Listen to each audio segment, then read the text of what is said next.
Assalamualaikum warahmatullahi wabarakatuh. Perkenalkan, nama saya Aricha Eliana Reza.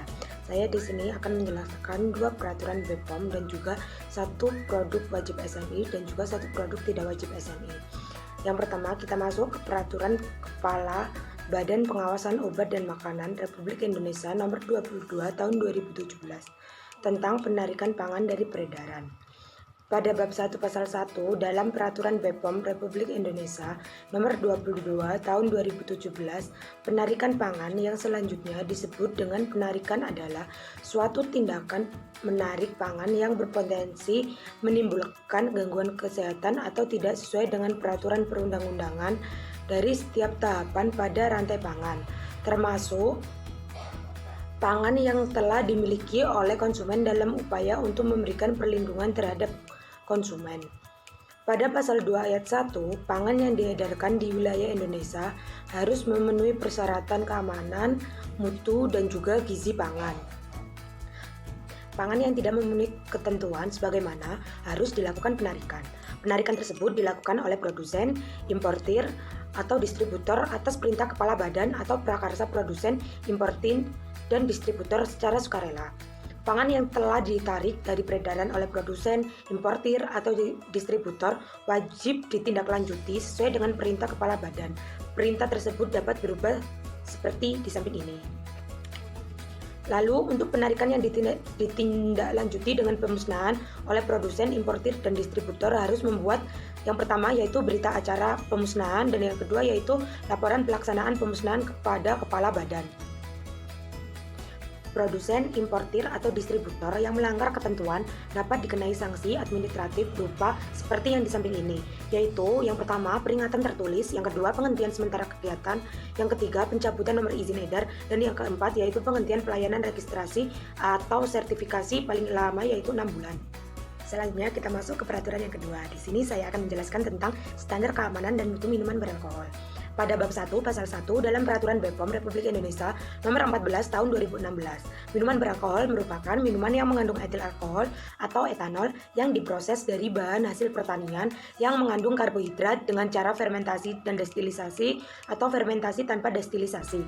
Minuman beralkohol yang beredar di wilayah Indonesia, baik yang diproduksi di dalam negeri atau asal impor, wajib memenuhi standar keamanan yang ditetapkan. Standar keamanan minuman beralkohol meliputi yang pertama yaitu batas maksimum kandungan metanol, yang kedua yaitu cemaran mikroba, yang ketiga yaitu cemaran kimia, dan yang keempat yaitu bahan tambahan pangan. Batas maksimum kandungan metanol dalam minuman beralkohol adalah tidak lebih dari 0,01% volume per volume dihitung terhadap volume produk. Batas maksimum cemaran mikroba, cemaran kimia, dan bahan tambahan pangan harus sesuai dengan ketentuan peraturan perundang-undangan. Minuman beralkohol yang melebihi batas maksimum kandungan metanol, cemaran mikroba, cemaran kimia, dan batas maksimum penggunaan bahan tambahan pangan dinyatakan sebagai pangan tercemar.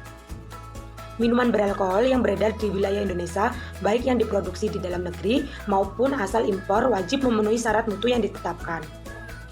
Label dan iklan minuman beralkohol harus sesuai dengan ketentuan peraturan perundang-undangan.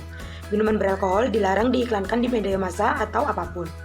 Pelanggaran terhadap peraturan kepala badan ini dapat dikenai sanksi administratif berupa seperti yang di samping ini, yaitu peringatan tertulis, peringatan dari peredaran, lalu ada pemusnahan, penghentian sementara kegiatan produksi, impor, dan distribusi, dan juga pencabutan izin edar. Selanjutnya kita masuk ke produk wajib SNI.